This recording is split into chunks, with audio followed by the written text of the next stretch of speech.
Bonjour à toutes et à tous et bienvenue sur Mosaïque Cristal. Dans les titres aujourd'hui, on parlera des travaux du pont de Olvin, de la qualification en demi-finale à The Voice Kids de Lissandro ou encore de voitures électriques. C'est tout de suite sur Mosaïque Cristal, mais avant ça, on démarre avec l'actu en bref dans le Flash Info du jour.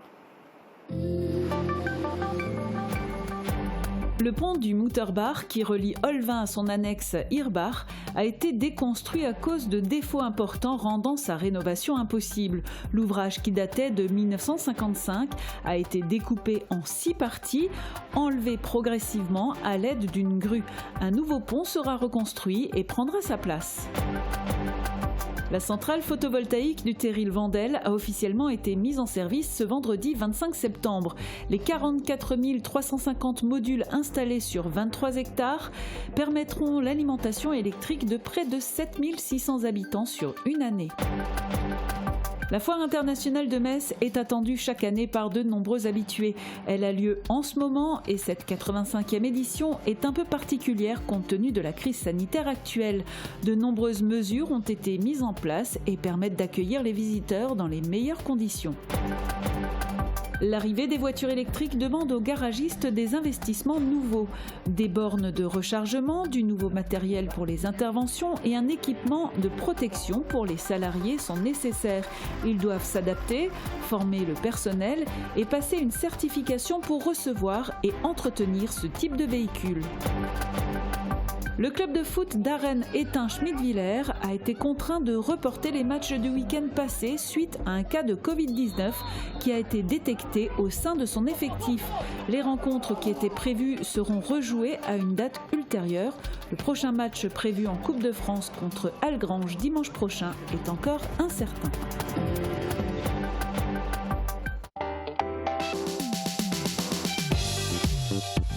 Mercredi, retrouvez votre nouvelle émission hebdomadaire Polygone. Le thème de cette semaine, rouler branché ou pas. On parlera de l'évolution des voitures électriques, de leur place sur notre secteur, des infrastructures mises en place pour les accueillir ou de son impact écologique et économique. Posez vos questions sur notre page Facebook ou par mail à contact@mosaïque-cristal.tv. Nos invités répondront en direct à 19h. Direction l'école de Rallin pour suivre un cours pas comme les autres. Une fois par semaine, les enfants sortent de leur salle de classe pour apprendre autrement. Marie-Morgane Lorenz est sur place. Explique-nous quel est le concept. Alors c'est ici que les élèves se retrouvent pour l'école du dehors. Par tous les temps, ils viennent avec leur enseignante une demi-journée par semaine. Alors vous pouvez le voir, ils ont vraiment un grand espace. Mais attention, ils ne viennent pas ici uniquement pour s'amuser, mais bien pour apprendre. Dans un reportage, vous découvrirez justement comment se passe ce temps de classe en extérieur. Et le projet est tourné vers l'écologie et l'école a d'ailleurs été récompensée.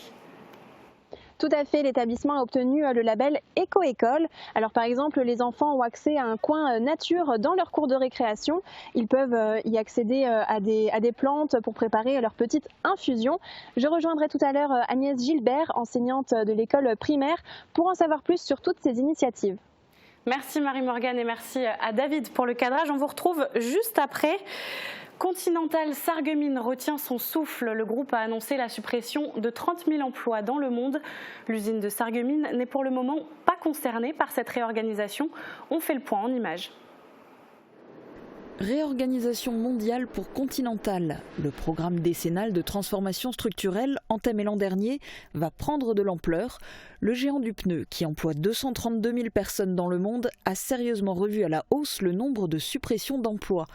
30 000 dans le monde, contre 20 000 initialement prévus, dont 13 000 en Allemagne. Le but est de réduire les coûts et d'accroître l'efficacité globale de l'entreprise. Les économies annuelles programmées devront être atteintes d'ici à 2023 pour dépasser le milliard d'euros. Continental n'attend pas avant 2025 un retour au niveau de production pré-crise de 2017. Ce programme structurel concerne les fonctions centrales et les business units. Rien n'a été annoncé concernant la division pneumatique, de laquelle relève l'usine de Sarreguemines, qui compte 1500 salariés. Après 5 semaines d'arrêt total au printemps, suivi d'un redémarrage progressif, le site sarregueminois a repris son organisation standard depuis la fin août, avec ses 5 équipes réparties en 3-8 et 2 équipes de week-end. Une page se tourne pour de nombreux ponts. Le département de la Moselle a investi cette année près de 10 millions d'euros pour rénover voire reconstruire des ouvrages d'art. C'est le cas à Olvin pour le pont qui enjambe le Mutterbach. Il vient d'être déconstruit et il sera bientôt reconstruit. C'est un reportage de Yannick Sur, Marc Huder et Guillaume Dumonteil. Comme un air de déjà-vu.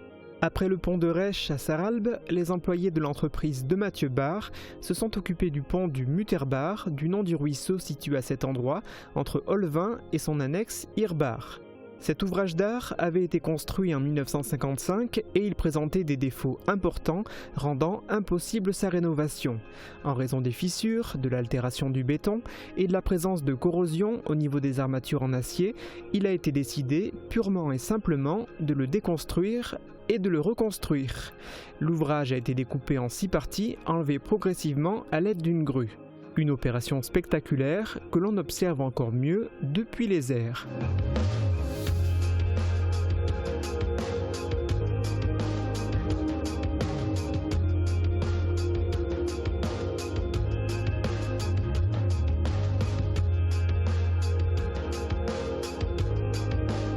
L'occasion également de se rendre compte de la minutie avec laquelle les employés travaillent, malgré la lourdeur de ces immenses morceaux de pont déplacés à plusieurs dizaines de mètres de haut.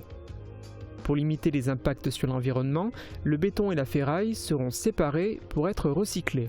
À cet endroit, un nouveau pont sera construit avec une charpente en structure métallique avec des dalles préfabriquées. Le nouveau tablier mesurera 23 mètres de long sur 9,30 m de large.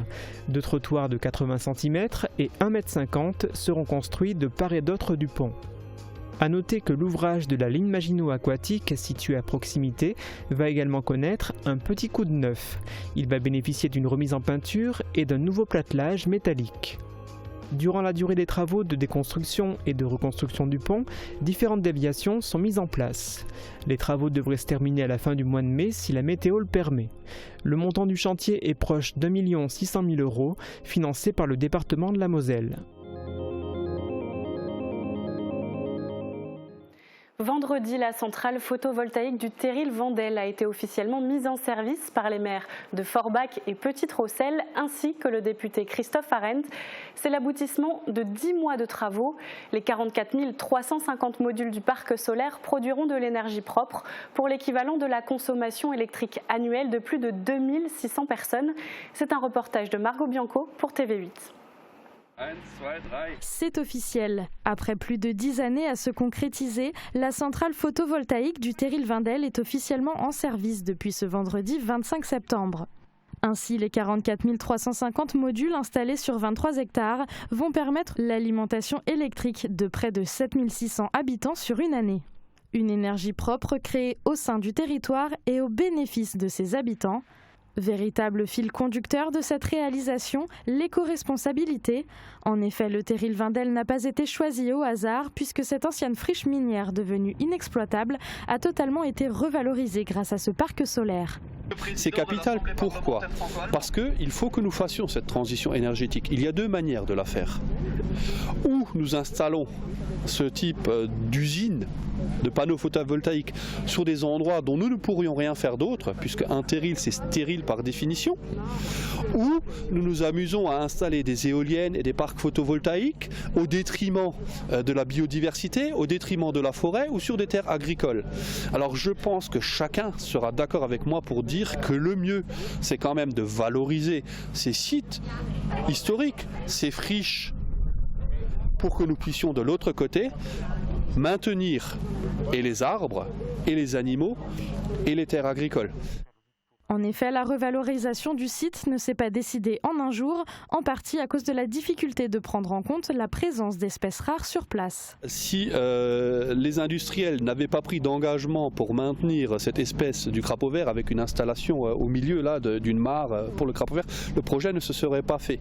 C'est dans ce sens-là que j'étais intervenu auprès de Nicolas Hulot, ministre de la Transition écologique et solidaire à l'époque, pour l'assurer du fait que l'espèce qui s'était installée ici serait préservée et que les industriels s'engageaient à faire les travaux. Sinon, l'État n'aurait pas autorisé. Aujourd'hui, le parc solaire du Terril-Vendel a pu voir le jour en partie grâce à la campagne de financement participatif.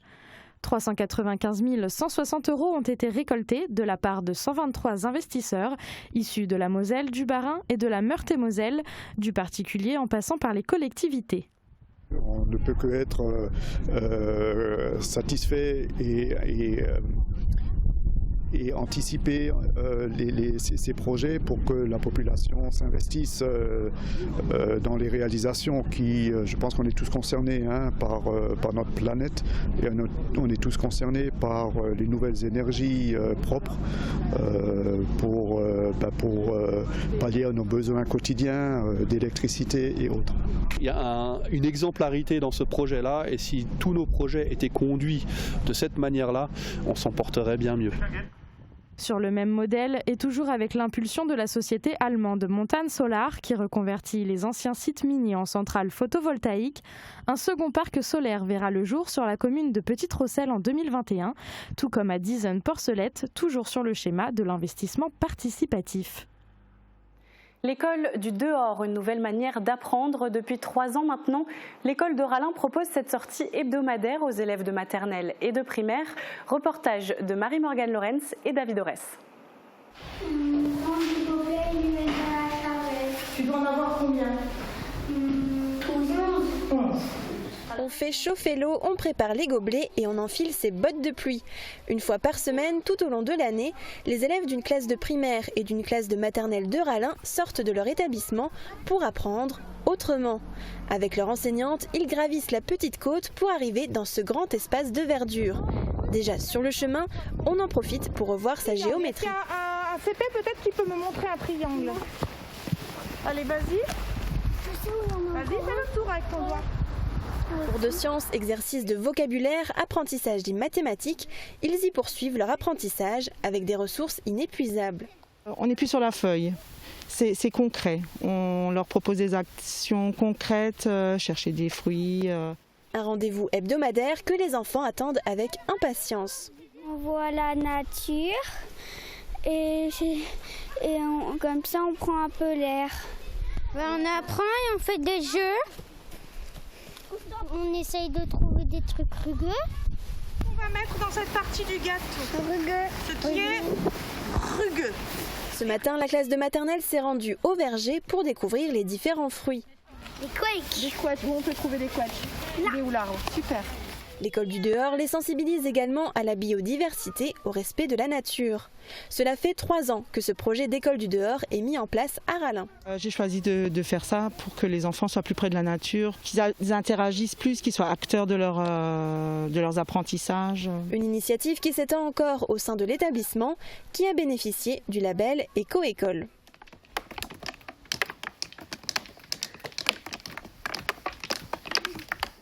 Et on retrouve tout de suite Marie-Morgane Lorenz en compagnie d'Agnès Gilbert pour en savoir plus sur les autres initiatives de l'école de Rallin. Et puis je me trouve maintenant avec Agnès Gilbert, l'enseignante de l'école primaire. Bonjour. Bonjour. Alors on vient de voir un reportage sur l'école du dehors, mais ici à l'école il y a plein d'autres projets qui sont mis en place. Est-ce que vous pouvez m'en parler? Oui, alors nous avons mis en place des mangeoires pour les oiseaux, des nichoirs. On a créé un petit coin nature avec les enfants, donc avec une mare, avec des aromatiques, des fleurs, et puis des plantations de haies. Tous les 3 ans, les élèves plantent un petit morceau de paysage, un petit morceau de haie. Et qu'est-ce que ça apporte justement aux enfants d'apprendre dans cet environnement? Alors déjà, c'est un petit lieu de vie agréable. Pour leur récréation, ils vont dans ce coin nature.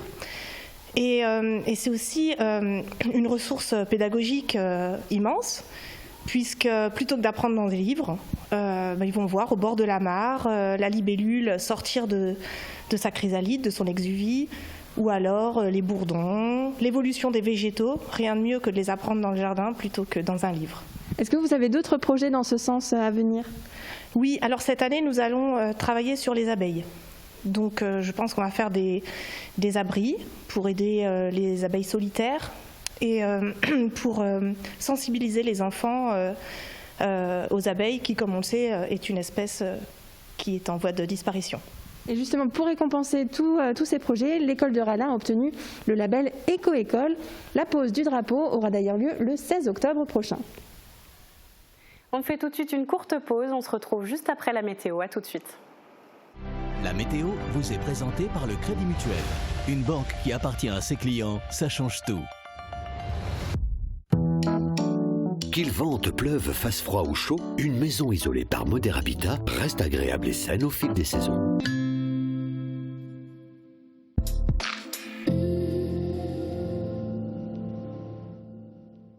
Bonjour tout le monde, aujourd'hui ce n'est pas moi la star, c'est lui. Alors évidemment de nos jours tout le monde le connaît et presque tout le monde en a un, mais connaissez-vous son histoire ? Si on remonte à très loin, il y a plus de 4000 ans, c'est l'ombrelle qui était représentée comme un symbole de royauté et qui protégeait uniquement du soleil. Il faudra alors attendre le XVIe siècle pour la voir évoluer et être utilisée sous la pluie. Enfin, c'est au XVIIIe siècle que le parapluie devient un véritable accessoire de mode. Et ils sont même parfois personnalisés, avec une arme dissimulée, un réservoir de parfum, des accessoires pour fumeurs et encore bien d'autres objets insolites. Mais pour demain, ils pourront rester dans le placard. Le ciel sera très nuageux en matinée, mais l'après-midi, quelques éclaircies parviennent à se frayer un chemin. Côté température, pas de changement, les minimales varient entre 9 et 11 degrés et les maximales entre 17 et 18 degrés. Demain, pensez à souhaiter une bonne fête au Jérôme. Le soleil nous accompagnera de 7h31 à 19h11. Passez tous une très belle journée et à demain. Merci d'avoir suivi la météo avec le Crédit Mutuel. Une banque qui appartient à ses clients, ça change tout.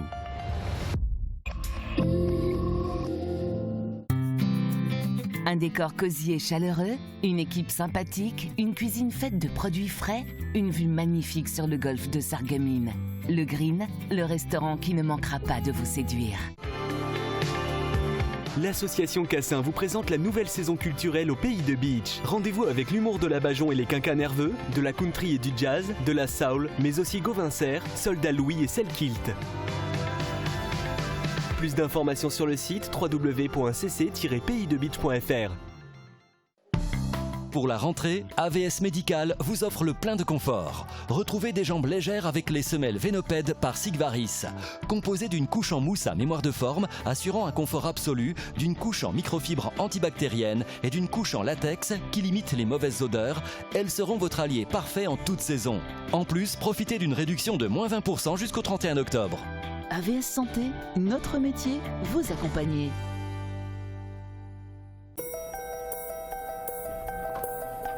Salut Antoine. Salut Alice. Ça va? Et toi? J'aimerais bien que tu sois là. Ce serait pas mal qu'on se voit avant la réunion de 16h.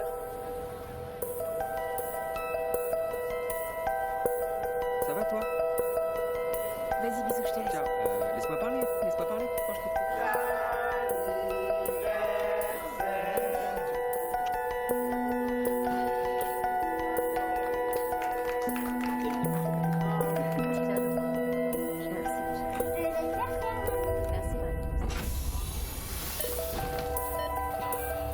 Elle désature. Je la mets à 100% d'oxygène. Ça remonte, ça va aller. On peut tous être touchés, alors on doit tous se protéger. Ensemble, continuons d'appliquer les gestes barrières. Besoin d'aide 0800 130 000. Appel gratuit. Plus d'informations sur gouvernement.fr. Ceci est un message du ministère des Solidarités et de la Santé. Le marché des voitures électriques se développe de plus en plus et les grands constructeurs demandent à leurs garages de s'adapter. C'est un reportage de Thibaut Desmerlet. Cela fait depuis 1979 que le garage familial Bauer existe et s'occupe de voitures thermiques. Mais désormais, il va falloir aussi pouvoir accueillir les nouvelles voitures électriques. C'est la marque, ici Volkswagen, qui demande à ses garages de s'équiper. Le dirigeant, Eric Bauer, va devoir investir plus de 20 000 € à sa charge. Un investissement mûrement réfléchi et retardé par Eric, car l'affluence de clients pour ce type de véhicule est très peu importante. Alors pour l'instant, la clientèle par rapport à la marque ne suit pas. Ici, j'ai quand même une clientèle qui a une moyenne d'âge assez importante. Donc c'est des gens qui vont mettre du temps sûrement à changer de véhicule, à s'adapter à cette nouvelle technologie. Cette mise à jour comprend aussi la formation du personnel. Tous les salariés, y compris Eric, doivent passer une certification pour s'occuper des véhicules électriques, chacun dans son métier respectif, du technicien jusqu'à la conseillère client pour la réception des voitures. Mais tout ne sera pas permis pour entretenir le véhicule. C'est pour changer tout le bloc batterie, pour lequel il faut une certification supérieure et puis un équipement encore une fois plus important pour pouvoir déposer et reposer un bloc batterie. La marque ne demande aucun investissement de ce côté, seuls quelques garages du secteur seront équipés pour cette intervention. L'équipement que doit installer Eric est tout de même assez conséquent. Un fournisseur électrique puissant pour 2 bornes de rechargement. Il faudra aussi renouveler le matériel de l'atelier pour intervenir sur les voitures électriques et l'équipement de protection pour les salariés. Bien que ces véhicules nécessitent peu d'entretien. Mais autrement, mécaniquement, il n'y a rien. Il n'y a aucun entretien. Il y a des contrôles. Donc ce qui reste à changer, c'est tout ce qui est pneus et freinage. C'est clair que le véhicule électrique pour un atelier ne ramènera pas beaucoup d'argent. Une rentrée d'argent en moins qui oblige Eric à revoir la future évolution de l'entreprise. Je ne vais pas agrandir mon équipe parce que si le parc électrique arrive vraiment et augmente, on aura beaucoup moins d'activité ici à l'atelier. Est-il possible de rouler électrique sur notre arrondissement? Nous vous avons posé la question. La parole est aux passants. Regardez. Alors dites-moi, est-ce que pour vous c'est possible de vivre sur le territoire de Sarreguemines Beach avec une voiture électrique? Oui, je pense. Bon, pour le moment, nous on a acheté une autre voiture, mais bon, mon mari parle beaucoup d'hybride, donc ça peut se faire, je pense. A priori, non. A priori, non. Je trouve qu'il n'y a pas assez de bornes de recharge pour le nombre d'utilisateurs potentiels. Oui, sur Sarreguemines Beach, bien entendu, parce que les distances ne sont pas importantes. Donc on peut recharger facilement sa voiture le soir. C'est pas plus pratique pour l'instant. Au niveau des bornes de rechargement, je crois que les infrastructures ne sont pas encore tout à fait au top, quoi. Mais bon, je pense que c'est vraiment en cours de réalisation, donc c'est bon pour l'avenir. Par contre, j'ai vu pas mal de villages où il y avait déjà des bornes et tout ça pour recharger, donc je pense que c'est possible. S'ils ont plus de 50 km à faire par jour, c'est très compliqué et très peu rentable, mais voilà, après à voir par rapport à la vie des gens. Si on vit localement, oui. Sarreguemines Beach, c'est faisable, mais si on veut partir en vacances, ça ne marche plus. C'est vrai, pour les longs trajets, vaut mieux opter pour l'ancienne méthode, quoi. A priori, si vous faites des déplacements en ville, si vous travaillez dans un environnement de 50 km, oui. Et est-ce que vous, un jour, vous achèterez une voiture électrique si... Tout électrique, non, mais par contre, hybride, on y songe beaucoup. Pas du tout. Après, moi, je suis plus pour l'éthanol que pour une voiture électrique, par rapport à la pollution des batteries, par rapport à plein de choses. Et voilà, je suis pas plus dans une optique de ne pas avoir de voiture électrique pour le moment. Un jour, peut-être une Tesla à la limite, mais pas plus. Merci beaucoup. Nombreux sont ceux qui attendent son ouverture avec impatience. La FIM, la Foire internationale de Metz, est de retour cette année. Malgré quelques inquiétudes quant à sa tenue, le préfet a donné son feu vert pour que l'événement puisse être maintenu. Il y a forcément un protocole sanitaire strict à respecter ainsi qu'un nombre moins important d'exposants, mais toujours autant de diversité dans les stands proposés. Reportage de Fanny Bragard pour Via Moselle. Incontournable dans le Grand Est, la Foire internationale de Metz attire chaque année 180 000 visiteurs. Crise sanitaire oblige, ils seront moins nombreux cette année, mais la FIM assez fidèle, comme Sidonie qui n'a pas hésité à faire 60 km pour profiter de la foire. Et on est toujours venu, alors on a pensé, voilà, il n'y a pas la foire déjà à pousser, alors on vient ici. Voilà, on essaie de s'éloigner aussi un peu. Et il faut faire attention, hein, ça c'est primordial. Hein. Dès l'entrée, des couloirs de circulation orientent le public car la sécurité sanitaire est au cœur de cette 85e édition. Top départ pour la 85e Foire internationale de Metz. Billets numériques avec QR code, jauge limitée à 5000 personnes vérifiées en temps réel, port du masque obligatoire et gel hydroalcoolique baliseront les 11 jours de cette foire limitée. Une batterie de mesures qui rassure les visiteurs. On est bien protégé, il y a de l'alcool partout.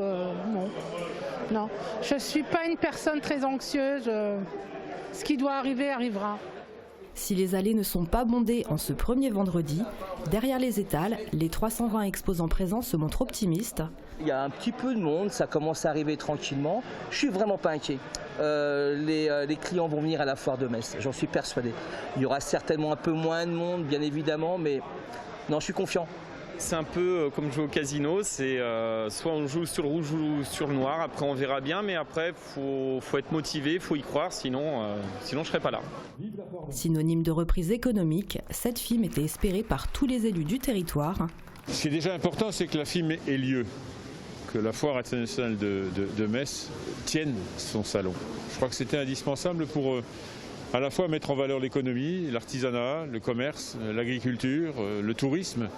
Pour nous, c'était essentiel. Du fait des gestes barrières, cette foire 2020 s'annonce moins festive que les années précédentes, mais elle reste toujours aussi populaire. Première tête d'affiche de la saison, Christiana Reali était hier soir sur la scène de l'Hôtel de Ville de Sarreguemines. C'était dans la Ménagerie de Verre, la pièce aux accents autobiographiques qui a rendu célèbre l'auteur américain Tennessee Williams. Extrait. La Ménagerie de Verre, c'est une tranche de vie familiale. Il y a le fils, qui trime pour subvenir aux besoins du foyer, mais qui rêve de s'évader sur les flots. Il y a surtout la mère, obsédée par sa jeunesse perdue, et la fille, boiteuse, pleine de complexes et souffrant de timidité maladive. Quand on a une légère imperfection comme la tienne, on développe d'autres atouts pour compenser. Le charme, par exemple. Si. La vivacité.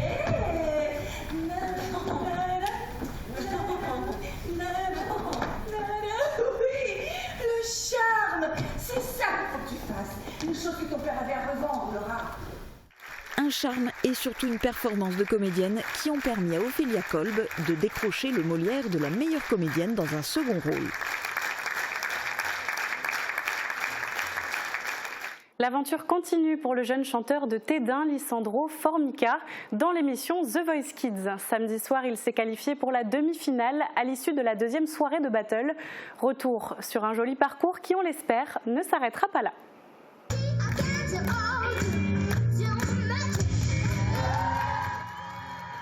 10 ans, une voix d'ange et une présence sur scène qui fait fondre le jury. C'est ce qu'on retient de chaque prestation de Lisandro sur la scène de l'émission The Voice Kids. Depuis sa très remarquée audition à l'aveugle, Lisandro n'en finit pas de séduire. Pour la deuxième soirée de battle, il chantait avec 2 autres candidats plus âgés. Une chanson de séducteurs, les Playboys.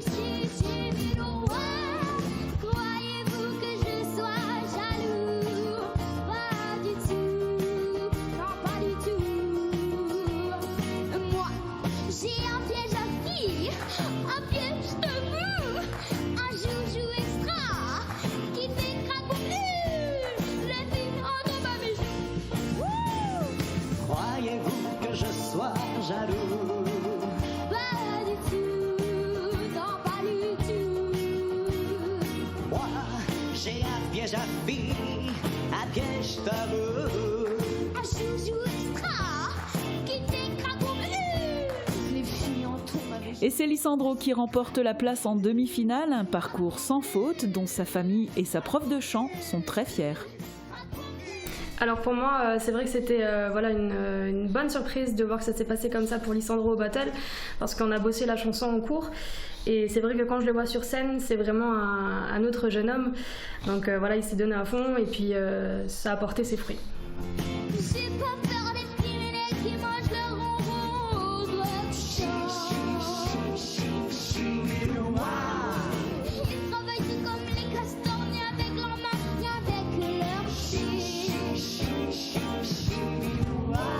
La suite pour Lisandro, c'est la demi-finale, donc encore un plus gros challenge. Donc voilà, je suis très fière de lui, on va bosser comme jamais et puis il va se donner à fond.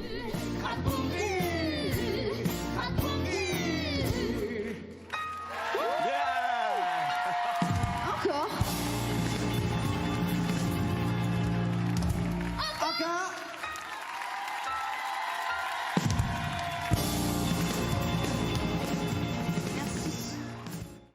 Et c'est la fin de ce journal. Merci de nous avoir suivis.